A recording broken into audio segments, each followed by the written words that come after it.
जय हिंद प्यारे साथियों, स्वागत है आप सभी का आपके अपने परिवार मौर्य एजुकेशन 07 पर। गाइज कैसे हो आप सभी? उम्मीद है कि आप सभी बहुत अच्छे होंगे, स्वस्थ होंगे, मस्त होंगे। तो आज हम लोग ईयरली करंट अफेयर में रिवीजन में आज हम लोग 6वीं क्लास कर रहे हैं। इसके पहले हम लोगों ने 5 लेक्चर को कवर कर लिया है। अब हम लोग 20 में से 6वां लेक्चर कर रहे हैं। इस लेक्चर को हम लोग ये 20 लेक्चर को हम लोग यूपीपी कांस्टेबल एग्ज़ाम से पहले हम लोग पूरे 20 के 20 लेक्चर को हम लोग कवर करेंगे। तो चलिए आज हम लोग 6वें लेक्चर पे चलते हैं। तो आज के करंट अफेयर की तरफ बढ़ते हैं। तो देखते हैं यहाँ पे देखिए, आज सबसे पहला जो क्वेश्चन आपका बनता है ग्रैंड स्लैम से बनता है। दोस्तों ग्रैंड स्लैम बहुत ही इंपॉर्टेंट, यहाँ से बहुत ही ज़्यादा क्वेश्चन बनते हैं। खेल से संबंधित आपके करंट में बहुत ही ज़्यादा क्वेश्चन पूछे जाते हैं। तो दोस्तों सबसे पहले बात करें तो ग्रैंड स्लैम कितने होते हैं। तो आपके ग्रैंड स्लैम पहली बात है किससे संबंधित है दोस्तों ये, तो ये आपका टेनिस से संबंधित है। दोस्तों ग्रैंड स्लैम जो आपके यहाँ पे दे रखे हैं टेनिस से संबंधित हैं आपके।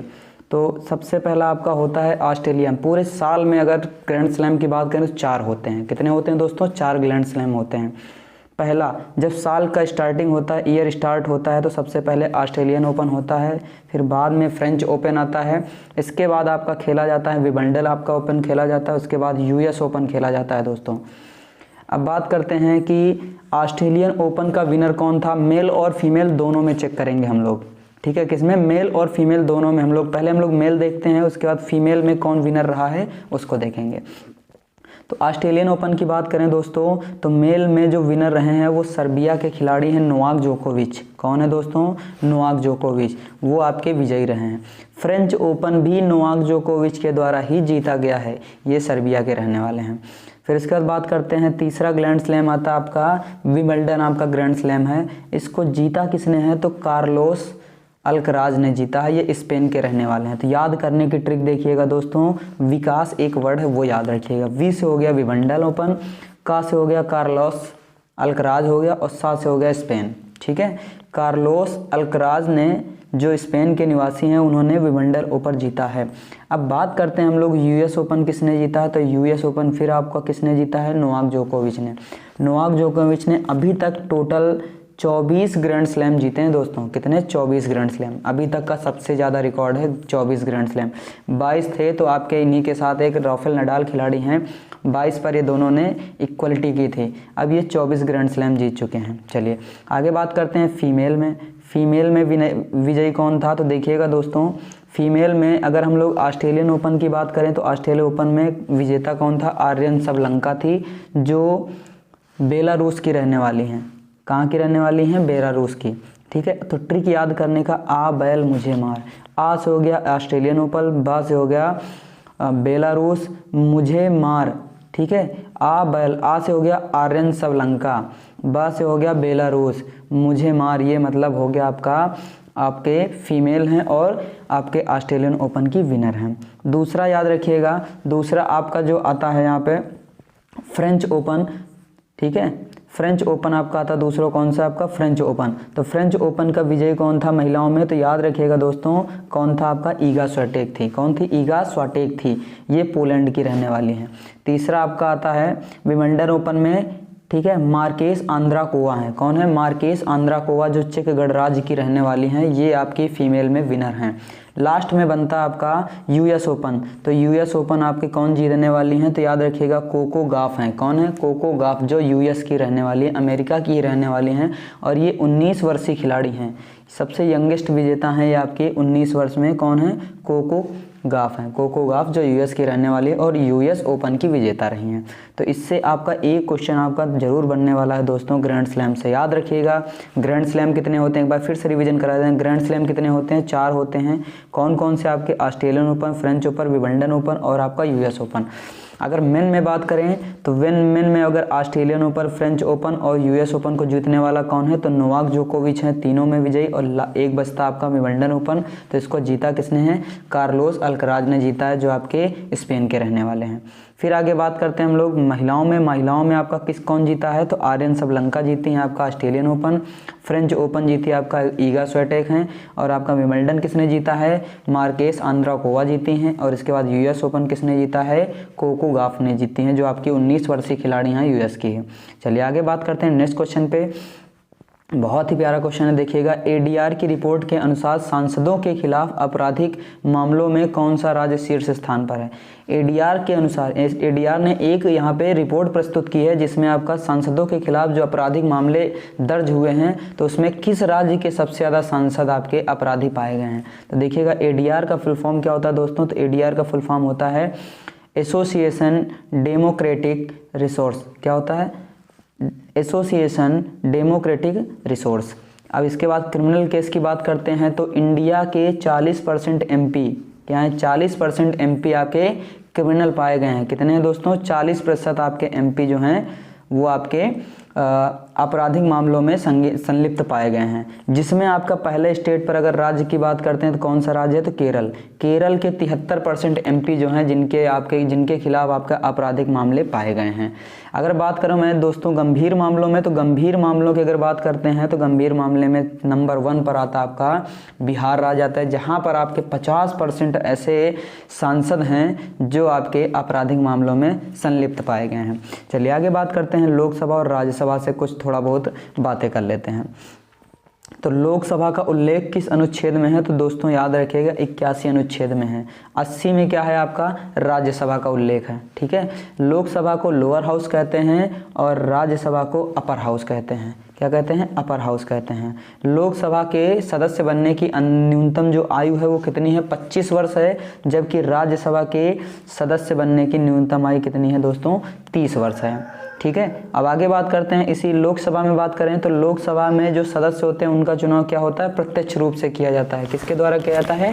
प्रत्यक्ष रूप से किया जाता है। और जो आपके राज्यसभा का चुनाव किया जाता है, राज्यसभा में चुनाव जो होते हैं वो आपके अप्रत्यक्ष रूप से होते हैं, जिसे उस विधि को क्या कहते हैं या उस तरीके को क्या कहते हैं? तो उसको कहते हैं एकल संक्रमणीय मत कहा जाता है, जिससे आपका राज्यसभा के सदस्यों का चुनाव किया जाता है। यानी पहले हम क्या करते हैं? विधायक का चुनाव करते हैं, और विधायक किसका चुनाव करते हैं? जो आपके राज्यसभा के सदस्य होते हैं उनका चुनाव करते हैं। लोकसभा का कार्यकाल कितना होता है? तो लोकसभा का कार्यकाल 5 वर्ष के लिए होता है, और इसे क्या कहते हैं? अस्थायी सदन कहते हैं, क्योंकि ये कभी भी भंग हो सकती है। यानी लोकसभा को कभी भी विघटित किया जा सकता है। ठीक है, राज्यसभा के सदस्यों का कार्यकाल कितना होता है? तो दोस्तों 6 वर्ष होता है, लेकिन प्रत्येक 2 वर्ष में इसके 1/3 सदस्य क्या होते हैं? ये आपके इनको इस्तीफा देना पड़ता है, या इनको फिर क्या कहता है? उनके पद से हटा दिया जाता है। ये आपका एक क्या होता है? स्थायी सदन होता है, ये कभी विघटित नहीं होते हैं। अब यहाँ पे हम लोग बात कर लेते हैं इसमें सदस्य कितने हैं, इसमें सीटें कितनी होती हैं। तो याद रखिएगा दोस्तों लोकसभा में जो आपके लोकसभा है उसमें कुल सीटें कितनी थी? पहले आपकी 550 थी, लेकिन वर्तमान में कितनी हो गई हैं दोस्तों? तो वर्तमान में आपकी 550 सीटें हैं। पहले आपकी कितनी थी? 552 सीटें थी, लेकिन वर्तमान में कितनी सीटें हैं? वर्तमान में 550 सीटें हैं। ठीक है, और वर्तमान में अगर सदस्यों की बात करें कि लोकसभा में सदस्य कितने हैं, तो याद रखिएगा कितने हैं? 543 सदस्य हैं वर्तमान में। ठीक है, और अभी 555 थे पहले, 552 पहले थे, अब वर्तमान में कितने हैं? 550 हैं। यानी 2 जो सदस्य हैं एंग्लो इंडियन जो होते थे उनको क्या किया गया है? ये आपका 104 जो संविधान संशोधन हुआ है उससे क्या किया गया है? जो राष्ट्रपति द्वारा एंग्लो इंडियन को मनोनीत किया जाता था उनको क्या कर दिया गया? अब उनका जो स्थान है उनकी सीट को क्या कर दिया गया? हटा दिया गया है। ठीक है, ये कौन से संविधान संशोधन के तहत हुआ है? तो 104वें संविधान संशोधन के तहत इनको हटाया गया। अब राज्यसभा में बात कर लेते हैं। तो राज्यसभा में अधिकतम सीटें कितनी हैं? तो ये आपकी 250 सीटें हैं, लेकिन वर्तमान में सदस्य कितने हैं? तो वर्तमान में आपके 245 सदस्य हैं, जिसमें से 233 सदस्य आपके निर्वाचित हुए हैं और 12 सदस्य राष्ट्रपति के द्वारा मनोनीत किए हैं। और निर्वाचन कहाँ कहाँ से हुए हैं दोस्तों? तो आपके निर्वाचन जो 233 सदस्य हुए हैं ये आपके राज्य और केंद्र शासित प्रदेशों से ये आपके क्या किए गए हैं? निर्वाचित किए गए हैं। राष्ट्रपति द्वारा जो मनोनीत किए गए हैं वो आपके मनोनयन होता है आपका कला, साहित्य आदि के, खेल के आदि के क्षेत्र से इनको मनोनीत किया जाता है। जो कला के क्षेत्र में, साहित्य के क्षेत्र में और खेल के क्षेत्र में अच्छा प्रदर्शन करते हैं, अच्छा अपना नाम प्राप्त करते हैं, तो उनको राष्ट्रपति के द्वारा राज्यसभा का सदस्य निर्वाचित कर दिया, घोषित कर दिया जाता है, उनको मनोनीत कर दिया जाता है। जैसे अभी बात करें तो क्रिकेट से संबंधित रखने वाले सचिन तेंदुलकर ये भी अभी राज्यसभा के सदस्य हैं। चलिए आगे बात करते हैं कि लोकसभा स्पीकर वर्तमान में लोकसभा स्पीकर कौन है? तो याद रखिएगा दोस्तों, वर्तमान में लोकसभा स्पीकर ओम बिड़ला हैं। कौन है? ओम बिड़ला हैं। और पहले हेड कौन थे, यानी स्पीकर कौन थे? तो जीवी मालवंकर थे। कौन थे? मालवंकर थे, जीवी मालवंकर थे आपके। राज्यसभा के अध्यक्ष कौन होता है? तो याद रखिएगा दोस्तों, राज्यसभा का जो अध्यक्ष होता है वो भारत का उपराष्ट्रपति होता है। कौन होता है? अध्यक्ष भारत का उपराष्ट्रपति यानी वाइस प्रेसिडेंट होता है। ठीक है, अब बात करें कि पहला आपका राष्ट्रसभा का अध्यक्ष कौन था? राज्यसभा का अध्यक्ष कौन था? तो जो पहले आपके उपराष्ट्रपति थे, क्या नाम था उनका? स्वामी राधाकृष्णन जी, जो आपके हैं, ठीक है, डॉक्टर स्वामी राधाकृष्णन जी, ये आपके पहले भारत के पहले उपराष्ट्रपति थे और यही पहले आपके राज्यसभा के अध्यक्ष थे। अब वर्तमान में अगर बात करें तो वर्तमान में भारत के जो आपके उपराष्ट्रपति हैं वो जगदीप धनखड़ हैं, तो यही आपके राज्यसभा के अध्यक्ष हैं। अब बात करते हैं हम लोग, बहुत मोस्ट इंपॉर्टेंट टॉपिक है आपका, जो नया संसद भवन बना है, इससे क्वेश्चन आपके श्योर है कि ये क्वेश्चन यहाँ से बनने वाला है। तो देखिए, संसद भवन से हम लोग बात करते हैं कि जो नया संसद भवन बना है उससे संबंधित कुछ क्वेश्चन बात करते हैं। चलिए देखते हैं, जो नया संसद भवन बना है इसका उद्घाटन कब हुआ है? तो आपका 28 मई 2023 को इसका उद्घाटन किया गया है। किसके द्वारा उद्घाटन किया गया? तो पीएम मोदी के द्वारा इसका उद्घाटन किया गया है। और 28 मई को इसका उद्घाटन होता है और किसकी जयंती पर? वीर सावरकर की जयंती पर जो आपका नया संसद भवन था उसका उद्घाटन किया गया है। अगर बात करें नया संसद भवन का आकार कैसा है, तो याद रखिएगा दोस्तों, त्रिभुजाकार है। जो इससे पहले पुराना संसद भवन था उसका आकार कैसा था? पहले वो गोलाकार था, अब वर्तमान में कैसा हो गया? त्रिभुजाकार हो गया, त्रिभुज के आकार का। अब बात करते हैं, सबसे इम्पोर्टेंट क्वेश्चन है कि जो नया संसद भवन है इसके वास्तुकार कौन है? तो याद रखिएगा दोस्तों, विमल पटेल हैं। कौन है? विमल पटेल इसके वास्तुकार हैं। अब याद रखिएगा, जो आपका नया संसद भवन है इसको बनाया किसने है? तो याद रखिएगा, किसने इसका कंस्ट्रक्शन का काम किसने किया? तो टाटा लिमिटेड कंपनी ने किया है। उस बजट का नाम बताना है जिससे आपका संसद भवन बनकर के तैयार हुआ है, तो उसका नाम है सेंट्रल विस्टा। क्या नाम है बजट का? Central Vista. ठीक है, चलिए आगे बात करते हैं हम लोग कि जो आपका नया संसद भवन बना इसमें लोकसभा की क्षमता कितनी है? तो 888 यानी 888 है। कितना है दोस्तों? 888। ठीक है, ये आपके लोकसभा की क्षमता है। और राज्यसभा की क्षमता कितनी है दोस्तों? तो याद रखिएगा 384 आपकी राज्यसभा की क्षमता है। लोकसभा की क्षमता 888 और राज्यसभा की क्षमता कितनी है? 384 है। चलिए आगे बात करते हैं कि यहाँ पर जो आपका नया संसद भवन है इसमें एक संगोल स्थापित है। इसका मतलब होता है, ये संगोल जो है किस चीज़ का प्रतीक है? तो सत्ता हस्तांतरण का प्रतीक है। किसका है? सत्ता हस्तांतरण का प्रतीक है। और जो आपका संगोल है ये किस वंश से या किस साम्राज्य से संबंधित था दोस्तों? तो जो आपका संगोल है वो चोल साम्राज्य से संबंधित था। चलिए बात करते हैं आगे कि वहाँ पर आपके जो संगोल है ये आपका कितने फीट, इसकी हाइट कितनी है? तो संगोल की हाइट है आपकी कितनी है?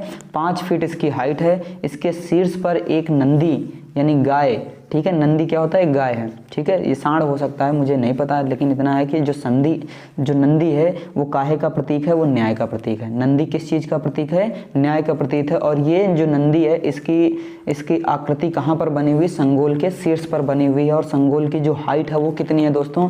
वो आपकी 5 फीट है।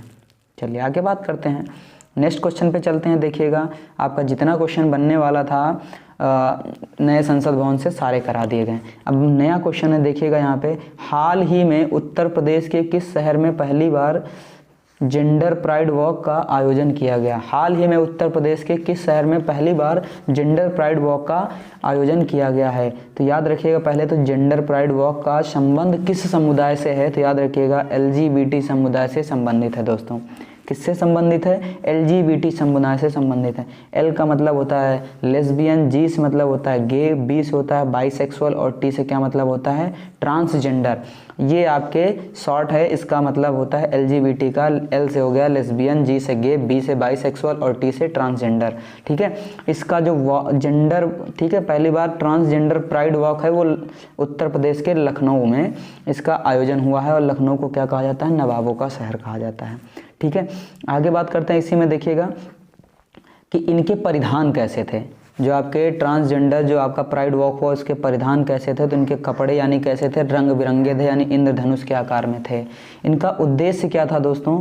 इनका उद्देश्य क्या था? तो जो आपके ट्रांसजेंडर हैं उनको बेहतरीन चिकित्सा सुविधाएं उपलब्ध कराना, ये आपका उद्देश्य था। जो आपका जेंडर प्राइड वॉक जो कराया गया, ठीक है, प्राइड वॉक जो कराया गया है आपका, वो आपका जो आपके ट्रांसजेंडर हैं उनको बेहतरीन से बेहतरीन आपको चिकित्सा उपलब्ध हो सके, इसके लिए ये आपका ये प्राइड वॉक कराई गई है। ठीक है, चलिए आगे प्राइड वॉक कराई गई। आगे बात करते हैं समलैंगिकता से संबंधित एक क्वेश्चन है, यहाँ पे देखिएगा। समलैंगिकता पहले क्या हुआ करता था? पहले अपराध हुआ करता था, वो आईपीसी की धारा 377 के तहत।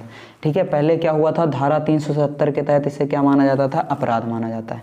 लेकिन अब इसे अपराध नहीं माना जाता है। तो क्वेश्चन ये पूछा जाता है कि समलैंगिकता को पहले अपराध माना जाता था लेकिन अब नहीं माना जाता है, तो उस केस का नाम बताइए जिससे अब आप समलैंगिकता को अपराध नहीं मानते हैं। तो याद रखिएगा दोस्तों, वो केस है आपका नौतेज कोर केस है। इसी से आपका क्या हो गया? जो समलैंगिकता थी उसको क्या कर दिया गया? अपराध की श्रेणी से हटा करके उसको हटा दिया गया, यानी धारा 377 को ख़त्म कर दिया गया। आईपीसी की धारा 377 को ख़त्म कर दिया गया। चलिए आगे बात करते हैं कि हाल ही में इंडोनेशिया बैडमिंटन मास्टर्स में पुरुष एकल वर्ग का खिताब किसने जीता? तो याद रखिएगा दोस्तों, किरण जॉर्ज ने जीता है। विजेता हैं आपके किरण जॉर्ज हैं, और उप विजेता हैं, यानी हराया किसको था? तो जापान के खिलाड़ी को हराया था। जो इंडोनेशिया बैडमिंटन मास्टर्स का होस्ट किसने किया था? इस खिताब का होस्ट किया था सुमात्रा ने। ठीक है, किसने किया था? सुमात्रा देश ने इसका होस्ट किया था। आगे बात करते हैं, हाल ही में किस देश से भारतीय वायुसेना का पहला C-295 MW परिवहन विमान मिला है? किस देश से भारतीय वायुसेना को C-295 विमान MW विमान भारत को मिला है? तो याद रखिएगा दोस्तों, किससे मिला है? स्पेन देश से मिला है। C-295 MW जो परिवहन विमान है, ये भारत और स्पेन से संबंधित है। किससे संबंधित है? भारत और स्पेन से संबंधित है। ये पहला ऐसा विमान है, ये पहला विमान है जो एयरफोर्स द्वारा आपको कहाँ से मिला है? स्पेन से भारतीय एयरफोर्स को मिला है। और एयरफोर्स के चीफ कौन हैं? एयरफोर्स के चीफ कौन है? तो VR चौधरी हैं। कौन है? एयरफोर्स के चीफ कौन है? VR चौधरी हैं। चलिए आगे इसी में बात करते हैं दोस्तों कि जो C-295 C-295, इसका मतलब यहाँ पे भारत ने स्पेन के साथ 56 विमान, किसके साथ? स्पेन के साथ 56 विमानों की क्या हुई? यहाँ पे आपस में हस्ताक्षर हुए हैं।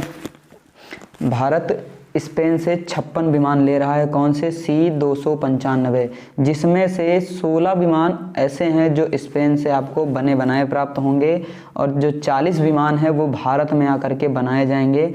कहाँ पर? भारत में आकर बनेंगे, अपने ही देश में बनेंगे। और कहाँ पर? बड़ोदरा यानी गुजरात में बनेंगे ये। और बनाने वाली कंपनी का क्या नाम है? तो एयरबस और टाटा, दो कंपनियां मिल करके इस जो आपके C-295 विमान है इनको बनाएंगे।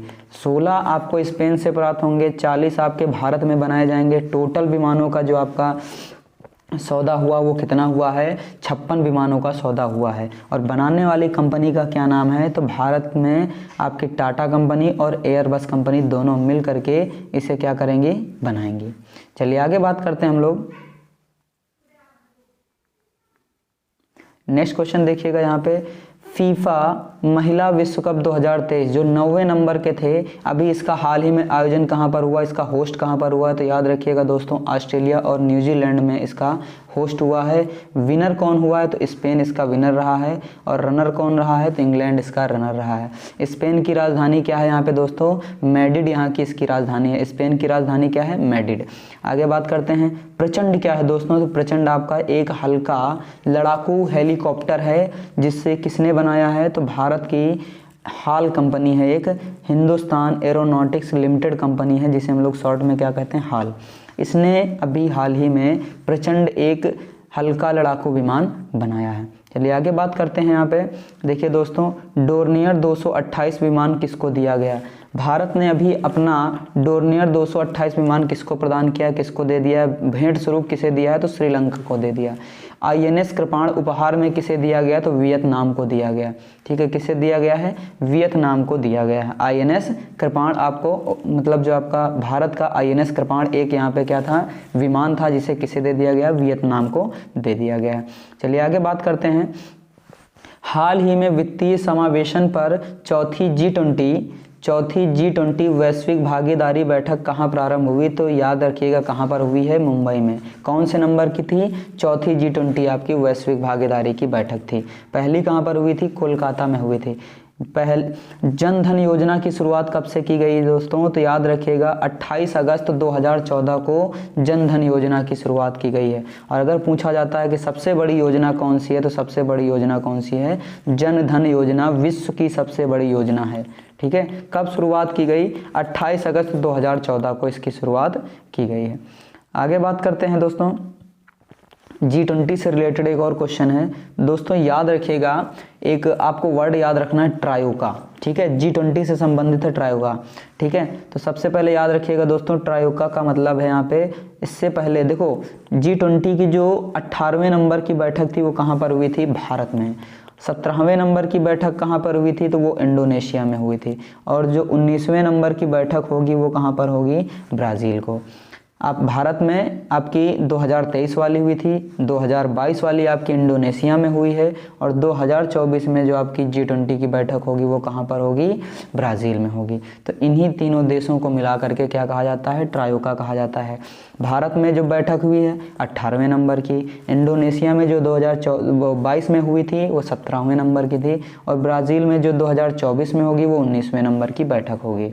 चलिए आगे बात करते हैं। हाल ही में सारागढ़ी स्मारक की आधारशिला कहाँ रखी गई, हाल ही में सारागढ़ी स्मारक की आधारशिला कहाँ पर रखी गई दोस्तों, तो याद रखिएगा पंजाब के फिरोजपुर में रखी गई है। और किसके द्वारा रखी गई, तो पंजाब के CM के द्वारा इसकी आधारशिला रखी गई है। और वहाँ के CM कौन है, भगवंत मान सिंह हैं, इन्होंने ही यहाँ की आधारशिला रखी है। अब यहाँ पे दोस्तों थोड़ा सा बात कर लेते हैं स्टैटिक जीके, यानी कि कुछ इतिहास से बात कर लेते हैं। देखिएगा बक्सर का युद्ध कब हुआ, तो बक्सर का युद्ध दोस्तों 1764 ईस्वी में हुआ था। बक्सर वर्तमान में कहाँ पर है, तो बक्सर आपका बिहार में है। और जो बक्सर का युद्ध हुआ था दोस्तों आपकी ईस्ट इंडिया कंपनी और सिराजुद्दौला के मध्य हुआ था। किसके किसके मध्य में, East India Company plus Sirajuddaulah के बीच में हुआ था। ईस्ट इंडिया कंपनी की तरफ से हेक्टर मुनरो युद्ध कर रहे थे, और सिराजुद्दौला से इनकी दोनों लोगों की युद्ध चल रहा था, जो बक्सर का युद्ध हुआ बक्सर में। ठीक है, इसके बाद विजयी कौन रहा, तो ईस्ट इंडिया कंपनी यानी हेक्टर मुनरो विजयी रहा। और इस युद्ध के बाद एक संधि होती है जिसे क्या कहते हैं दोस्तों, इलाहाबाद की संधि कहते हैं। ठीक है, बक्सर का युद्ध कब हुआ था, 1764 ईस्वी में। कहाँ पर हुआ था, बिहार में, यानी बक्सर कहाँ पर है, बिहार में है। किसके किसके मध्य हुआ था, ईस्ट इंडिया कंपनी और सिराजुद्दौला के मध्य, यानी कि ईस्ट इंडिया कंपनी की तरफ से कौन युद्ध कर रहा था, तो हेक्टर मुनरो कर रहे थे, और सिराजुद्दौला ये दोनों लोग कर रहे थे। और विजयी कौन हुआ था, तो ईस्ट इंडिया कंपनी यानी हेक्टर मुनरो विजयी हुआ। और इस युद्ध के बाद एक संधि होती है जिसे क्या कहते हैं, इलाहाबाद की संधि कहते हैं। चलिए आगे बात करते हैं। करंट पॉइंट आ गए आपके, देखिएगा रेमन मैग्सेसे अवार्ड 2023 किसे प्रदान किया गया है, रेमन मैग्सेसे अवार्ड 2023 किसे प्रदान किया गया, तो याद रखिएगा दोस्तों डॉक्टर रवि कन्नर को दिया गया है। किसे दिया गया है, डॉक्टर रवि कन्नर को प्रदान किया गया है। और डॉक्टर रवि कन्नर ये कैंसर रोग विशेषज्ञ हैं। आगे बात करते हैं, इंपॉर्टेंट क्वेश्चन आपका देखिएगा यहाँ पे, अंतर्राष्ट्रीय बुकर पुरस्कार किसे दिया गया है, तो अंतर्राष्ट्रीय बुकर पुरस्कार जॉर्जी गास्पिड नोव को दिया गया है। किसे दिया गया है, जॉर्जी गास्पिड नोव को प्रदान किया गया है आपका अंतर्राष्ट्रीय बुकर पुरस्कार। और किस लिए दिया गया है, इनके उपन्यास पर दिया गया है, और उपन्यास का नाम है टाइम सल्टर। क्या नाम है, टाइम सल्टर। किस उपन्यास पे दिया गया है, टाइम सल्टर उपन्यास पर जॉर्जी गास्पिड नोव को अंतर्राष्ट्रीय बुकर पुरस्कार दिया गया है। अब बात करते हैं कि हमारे देश के जो प्रधानमंत्री साहब हैं इनको किस किस देश के सर्वोच्च नागरिक पुरस्कार प्रदान किए गए हैं, तो यानी हमारे मोदी जी को 6 देशों के सर्वोच्च नागरिक पुरस्कार प्रदान किए गए हैं। कौन कौन से 6 देश हैं, पहला देश है पपुआ न्यू गिनी, दूसरा फिजी, तीसरा पलाऊ, चौथा आपका फ्रांस है, पांचवा आपका मिस्र, और छठवां आपका क्या है, ग्रीस है। Papua New Guinea, Fiji, Palau, France, मिस्र और ग्रीस, ये 6 देश हैं। इन्हीं 6 देशों का आपको हमारे PM मोदी जी को देश का सर्वोच्च नागरिक सम्मान प्रदान किया गया है। अब बात करते हैं हमारे राष्ट्रपति महोदया जो आपकी द्रौपदी मुर्मू जी को, इन्हें भी हाईएस्ट सिविलियन अवार्ड यानी कि सर्वोच्च नागरिक सम्मान प्रदान किया गया है। तो उस देश का क्या नाम है? सूरीनाम। सूरीनाम का एक अवार्ड है द येलो स्टार, ये वहाँ का आपका सर्वोच्च नागरिक पुरस्कार है। ये किसे प्रदान किया गया है? तो राष्ट्रपति महोदया यानी द्रौपदी मुर्मू जी को प्रदान किया गया है। चलिए आगे बात करते हैं हम लोग। यहाँ पे देखते हैं, हाल ही में मास्टर कार्ड इंडिया के चेयरपर्सन पर किसे नियुक्त किया गया? हाल ही में मास्टर कार्ड इंडिया के चेयरपर्सन पर किसे नियुक्त किया गया? तो याद रखिएगा दोस्तों, रजनीश कुमार को नियुक्त किया गया है। और रजनीश कुमार पहले एसबीआई के अध्यक्ष रह चुके हैं। क्या रह चुके हैं दोस्तों? एसबीआई के अध्यक्ष, पूर्व अध्यक्ष रह चुके हैं। और इन्हीं के द्वारा एसबीआई में यूनो ऐप का स्टार्ट किया गया है। इन्हीं के द्वारा जो यूनो एसबीआई स्टार्ट किया गया है वो रजनीश कुमार के द्वारा ही स्टार्ट किया गया है। चलिए आगे बात करते हैं हम लोग। सीबीआई के निदेशक कौन हैं? सीबीआई के वर्तमान निदेशक कौन है? तो प्रवीण सूद हैं। याद करने का दोस्तों बहुत ही बेहतरीन तरीका है कि याद रखिएगा, जब भी किसी केस में सीबीआई आपको पकड़ती है तो सूद समेत वापस करती है। तो याद रखिएगा, सूद से यानी सूद, कौन? प्रवीण सूद। सीबीआई के निदेशक कौन हैं? प्रवीण सूद हैं। पहले सीबीआई के निदेशक कौन थे, डायरेक्टर कौन थे? तो डीपी कोहली थे। कौन थे दोस्तों? डीपी कोहली। सीवीसी, वर्तमान में सीवीसी कौन है यानी मुख्य सतर्कता आयुक्त कौन है? ठीक है, मुख्य सतर्कता आयुक्त कौन है? तो प्रवीण कुमार श्रीवास्तव। इसीलिए दोनों को एक साथ लिखा दिया दोस्तों, सीबीआई वाले में प्रवीण सूद हैं और सीवीसी वाले में प्रवीण कुमार श्रीवास्तव। सीएसआईआर के महानिदेशक कौन है? तो दोस्तों याद रखिएगा, एन कल्लाई सिल्वी हैं। कौन है? एन कल्लाई सिल्वी हैं आपके ये, और ये पहली महिला हैं जो आपकी सीएसआईआर के महानिदेशक के पद पर नियुक्त हुए हैं। अब बात करते हैं मुख्य चुनाव आयुक्त के बारे में। CEC, chief election commission. ठीक है, चीफ इलेक्शन कमीशन यानी मुख्य चुनाव आयुक्त कौन है? तो याद रखिएगा, वर्तमान में राजीव कुमार हैं। पहले आपके कौन थे? तो सुकुमार सेन थे। पहली महिला कौन थी? तो रमा देवी। वर्तमान में अगर पूछता है तो कौन है? राजीव कुमार हैं। पहले कौन थे आपके चुनाव आयुक्त? तो याद रखिएगा, सुकुमार सेन हैं। और अगर किसी पहली महिला के बारे में बात करता है तो कौन है? रमा देवी हैं। ठीक है, रमा देवी हैं। अब यहाँ पे बात करते हैं वर्तमान में आपके महान्यायवादी कौन है? तो दोस्तों याद रखिएगा, आर वेंकट रमणी हैं। कौन है? आर वेंकट रमणी। लेकिन अगर पहले न्यायवादी की बात करें महान्यायवादी तो एमसी सीतलवाड़ हैं। कौन है? एमसी सीतलवाड़ हैं। चलिए आगे बात करते हैं हम लोग कैग के बारे में। तो कैग एक भारत का एक पद होता है। ठीक है, अटॉर्नी जनरल का पद होता है। ठीक है, और ये इसका हमारे संविधान में किस अनुच्छेद में इसका उल्लेख किया गया? तो आर्टिकल 148 में इसका उल्लेख किया गया है कैग के पद का। वर्तमान में हमारे देश के कैग कौन है? महान्यायवादी कौन है? कैग कौन है दोस्तों? तो याद रखिएगा, अटॉर्नी जनरल कौन है? तो आपके गिरीश चंद्र मुर्मू हैं। वर्तमान में कौन है? गिरीश चंद्र मुर्मू हैं। हाल ही में प्रोजेक्ट अभिनंदन का संबंध यानी हाल ही अभी, पहली बात तो किससे संबंधित है? किसके द्वारा? तो प्रोजेक्ट अभिनंदन किससे संबंधित है? तो एयर इंडिया से संबंधित है। ठीक है, किसने प्रारंभ किया? तो प्रोजेक्ट अभिनंदन किसने प्रारंभ किया? एयर इंडिया के द्वारा प्रारंभ किया गया। और अभी ये हाल ही में 16 केवल एयरपोर्ट में भी इसका स्टार्टअप किया गया है। 16 एयरपोर्टों पे भी, हवाई अड्डों पे इसका प्रारंभ किया गया है। ये आपका प्रोजेक्ट अभिनंदन है क्या चीज़? तो यहाँ पे एक SAO नियुक्त किया जाएगा, यानी एक SAO अधिकारी नियुक्त किया जाएगा, सर्विस, ठीक है, assurance officer, service assurance officer, जिसे हम लोग हिंदी में कहते हैं सेवा आश्वासन अधिकारी, सेवा आश्वासन अधिकारी। ये 16 एयरपोर्ट पर क्या किए जाएंगे? नियुक्त किए जाएंगे। और इनका कार्य क्या होगा? यात्रियों की जो आपका सामान है उसकी चेकिंग करना, लाउंज का यानी खाने पीने की व्यवस्था कराना और बोर्डिंग पास का कार्य देखना। ये आपका सेवा आश्वासन अधिकारी का वर्क रहेगा। और ये आपका जो आपका प्रोजेक्ट अभिनंदन है ये आपका एयर इंडिया के द्वारा 16 एयरपोर्टों पर अभी प्रारंभ किया गया। अब आगे बात करते हैं दोस्तों कि प्रोजेक्ट क्लैब का संबंध किससे है? तो ये उत्तराखंड से संबंधित है दोस्तों। और ये आपका जो प्रोजेक्ट क्लैब है ये एजुकेशन के लिए स्टार्ट किया गया है। प्रोजेक्ट नमन क्या है दोस्तों? तो ये भारतीय सेना के द्वारा चलाया गया है प्रोजेक्ट नमन। और इसका कार्य क्या है? तो जो शहीद आपके सैनिक आपके हैं उनके परिवार की समस्याओं का समाधान करने के लिए आपका प्रोजेक्ट नमन स्टार्ट किया गया है। ठीक है। चलिए आगे बात करते हैं। एशिया की सबसे बड़ी हेलीकॉप्टर निर्माण फैक्ट्री कौन सी है? तो याद रखिएगा दोस्तों, ये आपकी कहाँ पर है?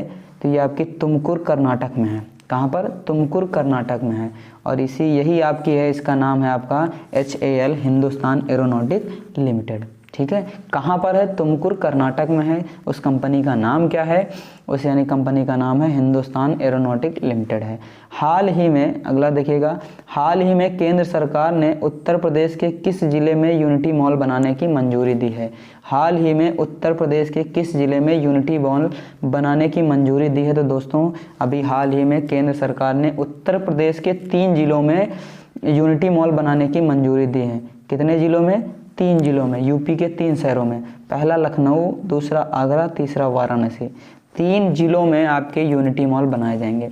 यूनिटी मॉल है क्या चीज़ दोस्तों? तो याद रखिएगा, यूनिटी मॉल में उस जिले की सबसे फेमस चीज़ें हर जिले की, उत्तर प्रदेश के हर जिले के जो फेमस उत्पाद हैं उनको यूनिटी मॉल में रखा जाएगा।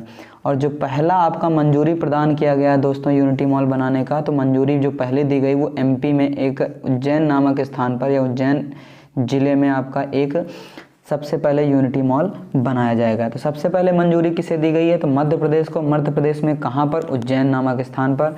और अगर यूपी में बात करता तो यूपी में 3 जगहों पर, लखनऊ में, आगरा में और वाराणसी में 3 जगहों पर आपके यूनिटी मॉल बनेंगे। आगे बात करते हैं हम लोग वन वर्ल्ड टीवी समिट। क्या है दोस्तों? वन वर्ल्ड टीवी समिट कहाँ पर आयोजन किया गया है? तो वाराणसी में इसका आयोजन किया गया है। खेलो इंडिया यूनिवर्सिटी गेम्स जो 3rd नंबर के थे, इनका आयोजन कहाँ पर किया गया? यूपी में इनका आयोजन किया गया है, खेलो इंडिया यूनिवर्सिटी गेम्स। और विनर कौन रहा है? तो याद रखिएगा दोस्तों, पंजाब यूनिवर्सिटी विनर रही है, विजयी रही है। ठीक है, आगे बात करते हैं हम लोग। देखिएगा अधिधम्म क्या है? अधिधम्म चक्र क्या है दोस्तों? ये आपका बौद्ध धर्म से संबंधित है दोस्तों। किससे संबंधित है? बौद्ध धर्म से। चलिए, किससे संबंधित है दोस्तों? बौद्ध धर्म से संबंधित है। चलिए, तो देखिएगा अधिधम्म चक्र क्या है दोस्तों? तो याद रखिएगा, जो भगवान बुद्ध ने पहला उपदेश दिया था उसे ही क्या कहा जाता है? अधिधम्म कहा जाता है, अधिधम्म चक्र कहा जाता है। भगवान बुद्ध ने अपना पहला उपदेश कहाँ पर दिया था? सारनाथ में दिया था। और सबसे ज़्यादा अगर पूछा जाए कि भगवान बुद्ध ने सबसे ज़्यादा उपदेश कहाँ पर दिए, तो ये श्रावस्ती में दिए। कहाँ पर दोस्तों? श्रावस्ती में दिए थे। देखिए अगला क्वेश्चन दे रखा है दोस्तों, बहुत ही अच्छा क्वेश्चन है, इंपॉर्टेंट क्वेश्चन है। देखिए, हाल ही में राष्ट्रीय हरित अधिकरण ने किस राज्य के भोज वेटलैंड में नौकाओं के संचालन पर प्रतिबंध लगाया है? हाल ही में राष्ट्रीय हरित अधिकरण ने किस राज्य के वेटलैंड, भोज वेटलैंड में नौकाओं के संचालन पर प्रतिबंध लगाया है? सबसे पहले बात कर लें दोस्तों, NGT क्या है? NGT का फुल फॉर्म होता है नेशनल ग्रीन ट्रिब्यूनल। हिंदी में अगर बात करें, राष्ट्रीय हरित अधिकरण ये कहते हैं। पहली बात ये दोस्तों, ये आपका संवैधानिक निकाय नहीं है। ये संवैधानिक निकाय नहीं है, इसका मतलब इसका संविधान में उल्लेख नहीं है। इसकी स्थापना कब होती है? तो इसकी स्थापना 2010 के एक्ट के तहत होती है। कहाँ होती है? कब होती है दोस्तों? 2010 के एक्ट के तहत होती है। इसका मुख्यालय कहाँ पर है दोस्तों? तो इसका मुख्यालय दिल्ली में है। और इसके हेड कौन है वर्तमान में? तो इसके हेड हैं दोस्तों, आप याद रखिएगा, इसके वर्तमान में हेड प्रकाश श्रीवास्तव जी हैं। NGT के हेड कौन है? प्रकाश श्रीवास्तव जी हैं। वेटलैंड क्या है दोस्तों? तो ये एक रामसर साइट होती है वेटलैंड, जो अभी हाल ही में किस राज्य में? तो यानी मध्य प्रदेश, यानी मध्य प्रदेश राज्य में है भोपाल। ठीक है, भोपाल में अभी बोटिंग करने के लिए, किस चीज़ के लिए? नौकाओं के संचालन करने के लिए, नौकाओं की बोटिंग करने के लिए क्या किया गया? प्रतिबंध लगाया गया। कहाँ पर? मध्य प्रदेश में भोपाल है, मध्य प्रदेश के भोपाल नामक, ठीक है, वहाँ पर। ठीक है, तो ये थे आज के करंट अफेयर पॉइंट। तो आपके आज के जो पॉइंट थे काफ़ी अच्छे पॉइंट थे, स्पेशली आपके जो आपके संसद से संबंधित क्वेश्चन थे और आपके ग्रैंड स्लैम से संबंधित बहुत ही प्यारे प्यारे क्वेश्चन थे। ठीक है, और जो आपके यूनिटी मॉल से संबंधित क्वेश्चन थे, बहुत ही अच्छे अच्छे क्वेश्चन थे। इन क्वेश्चंस को आज कवर कर दिया गया है। तो उम्मीद है कि आज के जो करंट अफेयर पॉइंट हैं आपको समझ में आ गए होंगे। तो आज की करंट की वीडियो यहीं तक रखते हैं। मिलते हैं नेक्स्ट लेक्चर में, 7वें लेक्चर में हम लोग कल मिलेंगे। तब तक के लिए जय Hind, Vande Mataram, tata bye bye. और सभी लोग अच्छे से तैयारी करते रहें। All the best. आप सभी के एग्ज़ाम 17 और 18 फरवरी को हैं, तो अच्छे से तैयारी करते रहिए। तब तक के लिए जय Hind, Vande Mataram, tata bye bye दोस्तों।